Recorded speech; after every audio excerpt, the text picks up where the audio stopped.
A vacina contra a Covid-19 está cada vez mais próximo da população brasileira. A questão, claro, foi politizada, rendendo inclusive uma briga entre estados e o governo federal. Aqui em São Paulo, o governo já marcou data da vacinação. A gente vai falar por aqui também da brasileira que foi imunizada e dos testes da vacina chinesa que vêm sendo realizados. Vem comigo para você entender tudo o que está acontecendo sobre a Covid-19. Muito cuidado quando você for chamar uma outra pessoa.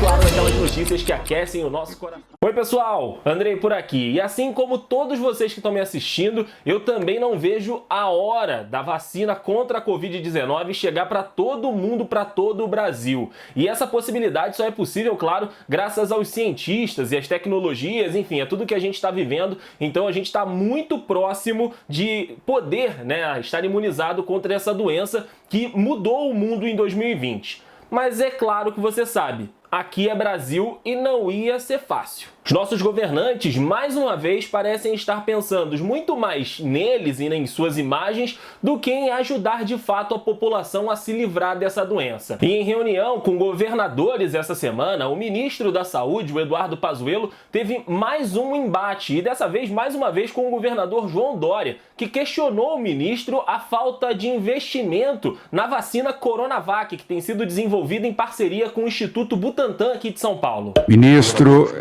é o governador João Dória. Gostaria de falar, eu já havia solicitado a palavra antes do início da reunião, ministro. Se o senhor quiser me censurar, o senhor assuma publicamente que o senhor está me censurando.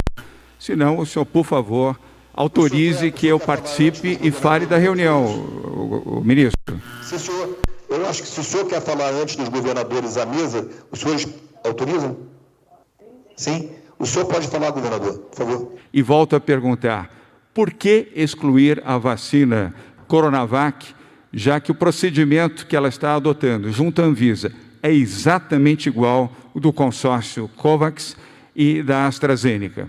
Estas são as perguntas, ministro. Para a imprensa, o ministro Eduardo Pazuello acabou afirmando depois que o governo federal comprará qualquer vacina contra a Covid-19 com registro na Anvisa. E essa história já é longa, esse embate entre o governo aqui do estado de São Paulo e o governo federal. Já tendo capítulos, inclusive, do ministro Eduardo Pazuello tendo autorizado a compra da Coronavac e logo depois sendo podado pelo presidente Jair Bolsonaro por puro preconceito e por politicagem. Saindo da demagogia e seguindo aqui com as informações, a Coronavac ela é desenvolvida por um laboratório chinês, o Sinovac, em parceria com o Instituto Butantan aqui de São Paulo, como eu disse. E a vacina ainda está na terceira fase de testes. Na Indonésia, onde a vacina também vem sendo testada, a Coronavac criou anticorpos em 97% dos voluntários vacinados no estudo da fase 3 da vacina, segundo notícias aí do portal Bloomberg. Então,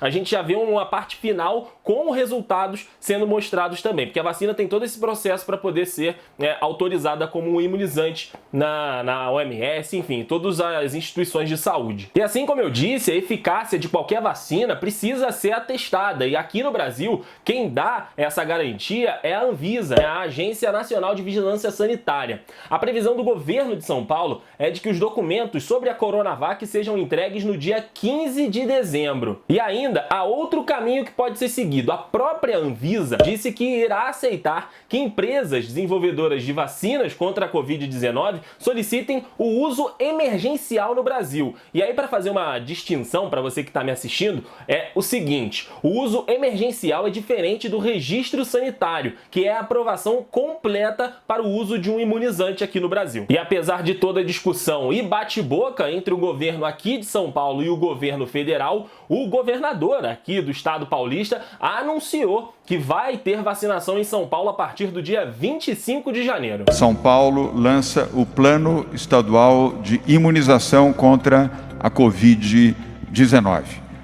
No estado de São Paulo, a vacinação contra o coronavírus está programada para começar no dia 25 de janeiro de 2021. Volto a repetir, no estado de São Paulo, a vacinação contra o coronavírus está programada para começar no dia 25 de janeiro.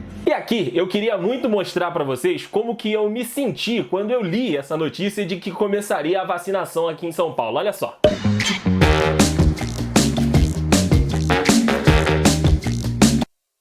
João Freire, você é incrível, meu amigo. Eu me senti exatamente assim. Segundo o anúncio, a primeira fase da vacinação vai ser destinado para o grupo prioritário de idosos e pessoas acima de 60 anos e também ela vai ser dividida em 5 fases. De acordo com o governo, 9 milhões de pessoas serão vacinadas nessa primeira fase. O estado de São Paulo já possui 5,2 mil postos de vacinação nos 645 municípios paulistas. O objetivo é ampliar o total para 10 mil postos de vacinação no ano que vem. Então, detalhamento, né, tudo isso foi dado pelo secretário de Saúde aqui de São Paulo e também pelo Dória nesse anúncio que eles fizeram do início, né, da vacinação no próximo dia 25 de janeiro de 2021, que inclusive é aniversário aqui de São Paulo. E enquanto eu e você que está me assistindo aqui do Brasil estamos nessa expectativa de poder ir no posto para poder ser imunizado, para a gente poder estar mais seguro contra essa doença, a gente já tem pelo menos uma brasileira que já sentiu esse gostinho.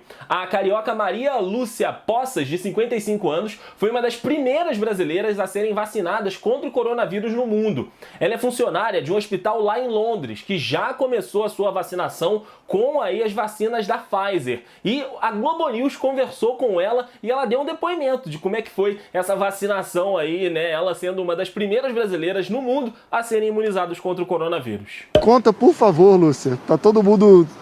Tava nessa expectativa. O primeiro brasileiro, a primeira brasileira.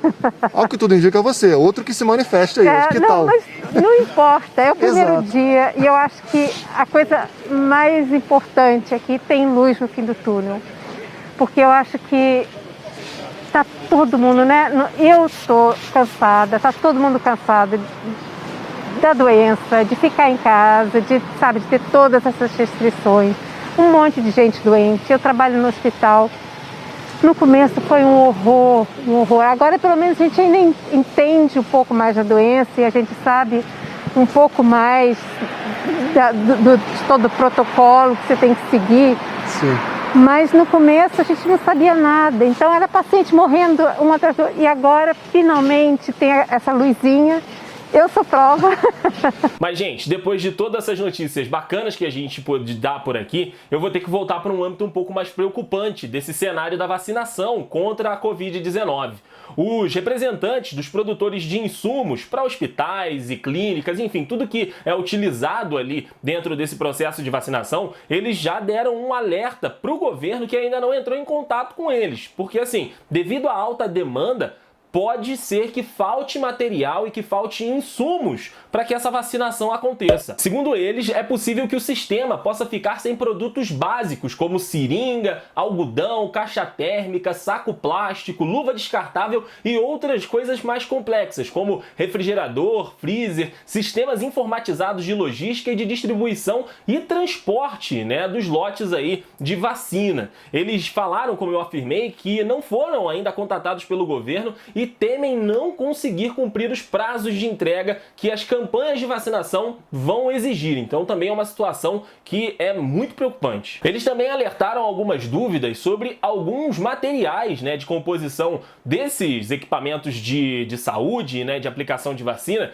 porque esses materiais eles acabam sendo importados. E aí, como todos os países provavelmente vão estar querendo esses materiais, é possível que a gente tenha uma escassez no mercado também. Segundo, né, os especialistas, a gente pode viver um cenário parecido com o que aconteceu lá no início da pandemia, em meados ali de abril e maio, quando havia uma absoluta falta de todo o material de equipamento de EPI, por exemplo, como luva, máscara, tudo sumiu do mercado. Então pode ser que, se a gente não tiver preparado, isso aconteça de novo depois que as campanhas de vacinação começarem tanto aqui no Brasil como em outros lugares também. E essas notícias de vacina que vem surgindo na imprensa nesses últimos dias são um pouco de alento para o que a gente está voltando a viver aqui no Brasil, né? Um aumento no número de casos de infecções pela Covid-19 e também um aumento no número de mortes. Segundo o levantamento da Folha de São Paulo, são 8 capitais brasileiras com mais de 80% de lotação nos leitos públicos de UTI para Covid-19. No Rio de Janeiro, para você ter uma ideia, a capital fluminense tem leitos federais, estaduais e municipais. Os leitos municipais já não existem mais. O Rio tem uma capacidade já de 100% de leitos ocupados. Então, assim, com o avanço da Covid-19, algumas prefeituras e governos estaduais voltaram a aumentar as restrições. Aqui em São Paulo, o governo estadual do Dória voltou, né, para a fase amarela. Em outros estados do sul e também alguns estados do norte também regrediram. E essas restrições, principalmente a bares, restaurantes e a festas de fim de ano, gente. Então, assim, se você está planejando alguma coisa, se você está tentando aí organizar aquele encontro de família, aquela reunião com os amigos, não é o momento. E para encerrar o vídeo, pode parecer chato, mas eu acho que a gente tem que falar aqui mais uma vez. Gente, fique em casa o máximo possível. A gente sabe que tem muita gente que está trabalhando fora, então não tem essa possibilidade de ficar em casa, mas quem tem essa possibilidade, fique em casa. Se você tiver que sair de casa em uma situação de mercado, se você tiver que fazer algum tipo de serviço, se você tiver que, enfim, ir para a rua, vá de máscara sempre. Já foi comprovado que a transmissão é muito menor se todas as pessoas estiverem usando máscara. Vamos lavar as mãos, né? São ali pelo menos 20 a 30 segundos lavando as mãos, tanto na parte de, né, daqui das costas, quanto na palma da mão. Então também tem aí vários vídeos na internet que ensinam, né, a higienização das mãos, álcool em gel, se você puder, tiver essa possibilidade. São aí as armas, né? Enquanto a vacinação não chega, que a gente tem de não disseminar ainda mais e cuidar das outras pessoas. Porque é o seguinte, pensa que você vai estar perdendo agora o final do ano, essas comemorações, mas você vai ter uma infinidade de outras possibilidades porque você vai estar vivo. Pensa nisso. Muito cuidado quando você for chamar uma outra pessoa. Catraca livre. Mostrar pra Claro, vocês. aquelas notícias que aquecem o nosso coração.